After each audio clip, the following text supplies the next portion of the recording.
Good morning student, आप सभी का हमारी ऑनलाइन क्लास में एक बार फिर से बहुत बहुत स्वागत है।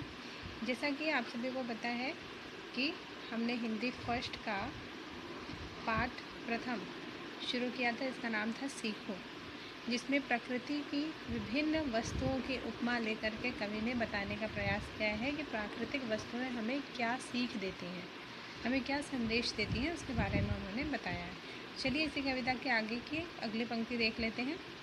दीपक से सीखो जितना हो सके अंधेरा हरना। कवि कहता है कि जिस प्रकार अंधेरे कमरे में दीपक जलाने से अंधकार दूर हो जाता है, दीपक उस अंधकार को अपने अंदर समाहित कर लेता है और सर्वत्र प्रकाश फैल जाता है, ठीक उसी तरह अगर किसी के मन में अज्ञान रूपी अंधकार है तो आप उसे ज्ञान रूपी प्रकाश से उसके अंदर उसके अंधकार को दूर करने का प्रयत्न करें।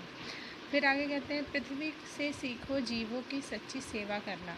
कवि कहता है जिस प्रकार पृथ्वी सभी जीवों का भार वहन करती है, ठीक उसी प्रकार हमें भी पृथ्वी पर रहने वाले समस्त जीवधारियों की सच्चे हृदय से सेवा करनी चाहिए, चाहे वो पशु पक्षी हो या मनुष्य हो। सभी की हमें हर प्रकार से यथासंभव सेवा करना चाहिए। जलधारा से सीखो आगे जीवन पथ पर बढ़ना। जिस प्रकार जल की धारा निरंतर प्रवाहित होती रहती है, बहती रहती है, वो थमती नहीं है, ठीक उसी प्रकार हमें भी अपने जीवन रूपी पथ पर निरंतर बढ़ते रहना चाहिए। यह सीख हमें जल की धारा देती है। और धुएं से सीखो हरदम ऊंचाई पर चढ़ना।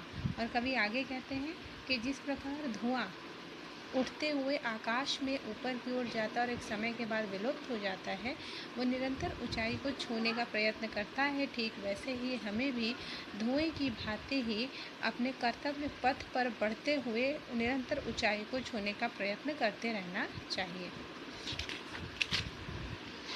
आगे कभी कहते हैं, मछली से सीखो स्वदेश के लिए तड़प कर मरना।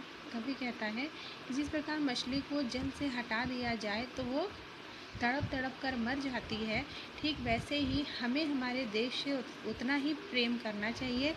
तो हमें अपने देश के लिए अपने प्राण त्याग करना पड़े तो भी उसके लिए पीछे नहीं हटना चाहिए। यह संदेश हमें मछली देती है। और पतझड़ के पेड़ों से सीखो दुख में धीरज धरना।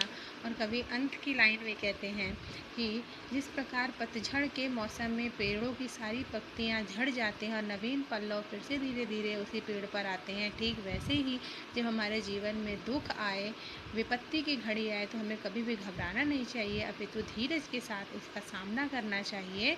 ठीक वैसे ही जैसे पतझड़ के समय में पेड़ों की पत्तियां झड़ जाती हैं लेकिन पेड़ विचलित नहीं होता, क्योंकि कुछ समय बाद उसी झड़े हुए पत्तों डालियों पे नवीन पल्लव आते हैं, वैसे ही दुख के बाद अवश्य सुख आएगा ही।